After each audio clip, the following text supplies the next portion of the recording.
여러분, 얼마 전에 있었던 그 명문대 AI 부정행위 사건? 다들 뉴스에서 보셨죠? 근데요, 이게 그냥 학생 몇몇이 저지른 일탈이 아니라 사실은 우리 교육 시스템 전체가 삐걱거리고 있다는 그런 거대한 경고등 같은 거라면 어떨까요? 네, 바로 이 질문이 오늘 우리가 파고들 이야기의 핵심입니다. 아니, 어떻게 단순한 컨닝 사건 하나가 도대체 교육이 뭐야? 라는 이런 근본적인 질문까지 가게 만들었을까요? 지금부터 그 속사정을 한번 제대로 들여다보겠습니다. 자, 이야기의 시작은 국내 최고 명문대로 꼽히는 한 대학교였습니다. 그런데 이 작은 불씨가요, 순식간에 교육계 전체를 뒤흔드는 거대한 불길로 번져버렸죠. 이거 정말 숫자 잘못 보신 거 아니에요. 무려 600명이 듣는 수업에서 절반 이상이 AI로 과제물을 냈다는 겁니다. 와, 이건 뭐 한두 명의 문제가 아니잖아요? 이건 그야말로 학계를 완전히 충격에 빠뜨린 어마어마한 사건이었던 거죠. 그러니까 당연히 사람들의 첫 반응은 뭐였겠어요? 야, 이거 어떻게 잡아내지? AI 탐지기 만들어야 하는 거 아니야? 이런 거였죠. 그런데 일부 전문가들이 딱 나서서 이렇게 얘기하는 겁니다. 잠깐만요. 지금 다들 헛다리 짚고 계십니다. 진짜 문제는 그게 아니에요. 라고요. 그럼 그 진짜 문제가 뭘까요? 그걸 알려면요. 우리가 먼저 공부한다, 배운다는 것의 의미부터 다시 한번 생각해 봐야 합니다. 여러분, 공부가 그냥 정답 맞히기의 퀴즈라고 생각하시나요? 전혀 아니에요. 공부는 오히려 헬스 같은 겁니다. 우리가 헬스장에서 끙끙거리면서 무거운 덤벨을 들어야 근육이 생기잖아요. 똑같아요. 머리를 쥐어짜면서 고민하는 바로 그 과정이 우리 뇌의 근육, 그러니까 사고력을 키우는 거거든요. 자, 이 그림 한번 보세요. 와, 이 비유 정말 기가 막히지 않습니까? AI로 숙제를 한다는 게 정확히 무슨 뜻인지 그냥 한 방에 보여주네요. 핵심이 이거예요. 학생들은 근육을 키우고 있었던 게 아니에요. AI라는 퍼스널 트레이너가 대신 운동하고 그 트레이너만 몸짱이 되고 있었던 거죠. 자, 그럼 여기서 진짜 중요한 질문이 나옵니다. 아니, 도대체 왜? 학생들은 자기 몸 만들 생각은 안 하고 비싼 돈 내고 고용한 트레이너한테 운동을 시키고 있었을까요? 뭔가 시스템 자체가 잘못된 거 아닐까요? 네, 맞습니다. 문제는 바로 그 시스템에 있습니다. 구체적으로는 우리가 뭘, 그리고 왜 평가하는지에 대한 문제인데요. 이 상황을 아주 그냥 완벽하게 설명해주는 유명한 법칙이 하나 있습니다. 바로 굿하트의 법칙이라는 건데요. 이게 뭐냐면 어떤 걸 평가하기 위한 측정 지표가 어느 순간 그 자체로 목표가 되어버리는 현상을 말해요. 예를 들어 성적이요. 원래 성적은 얼마나 이해했나를 보기 위한 측정 도구잖아요. 근데 이게 목표가 되는 순간 학생들은 이해에는 관심 없고 오로지 성적이라는 숫자만 잘 받으려고 한다는 거죠. 자, 이 표를 보시면 이게 우리 교육에서 어떻게 적용되는지 바로 보입니다. 보세요. 원래 목표는 영어 실력 향상이었는데 어느새 토익 점수 자체가 목표가 되어버렸죠.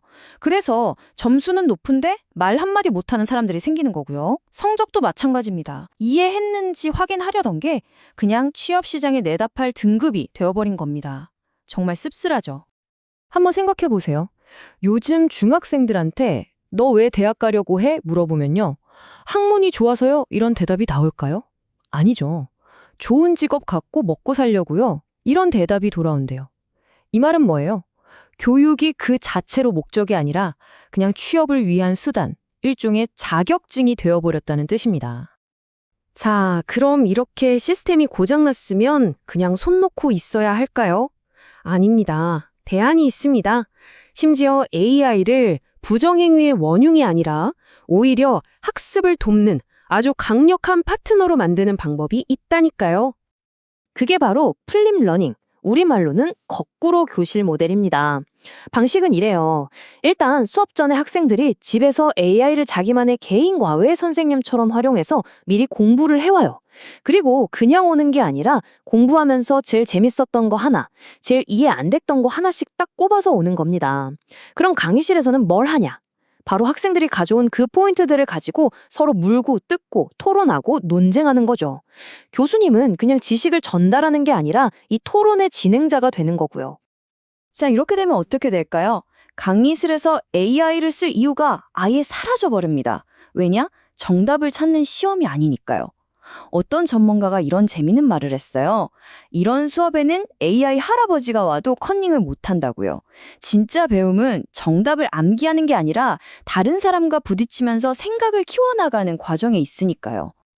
와, 그럼 이제 해결책을 찾았네요. 이렇게 하면 되겠네. 라고 생각하실 수도 있지만, 잠깐만요. 안타깝게도 문제가 그렇게 간단하지 않습니다. 교실 안만 바꾼다고 될 일이 아니에요. 문제는 대학교 담장을 훌쩍 넘어 우리 사회 전체에 걸쳐 있습니다. 아니, 배우고 싶지도 않은데 왜 그렇게 많은 학생들이 4년이란 시간과 엄청난 돈을 대학에 쏟아부어야만 할까요? 사실 답은 우리 모두가 알죠. 우리 사회가 대학 졸업장 없이는 제대로 된 직업을 갖기 힘든 그런 구조를 만들어 버렸으니까요. 일종의 사회 진출 필수 입장권이 된 거죠. 바로 이 지점에서 엄청난 사회적 낭비가 발생합니다. 수많은 젊은이들이 자기가 뭘 좋아하는지, 뭘 잘하는지 탐색해볼 겨를도 없이 그냥 고등학교 졸업장 받자마자 대학이라는 컨베이어 벨트에 올라타야만 하는 거예요. 정말 안타까운 일이죠. 그래서 정말 과감하고 좀 급진적인 제안까지 나옵니다. 바로 대학을 이런 자격증 공장에서 해방시키고 대신 모든 국민에게 시간이라는 사회적 안전망을 제공하자는 겁니다. 예를 들면 평생에 걸쳐 한 2번 정도 1년짜리 유급 안식년을 쓸 수 있게 해주는 거죠. 대학 가기 전에 혹은 회사를 다니다가 잠깐 멈춤을 누르고 진짜 내가 뭘 원하는지 탐색할 시간을 국가가 보장해주자는 아이디어입니다.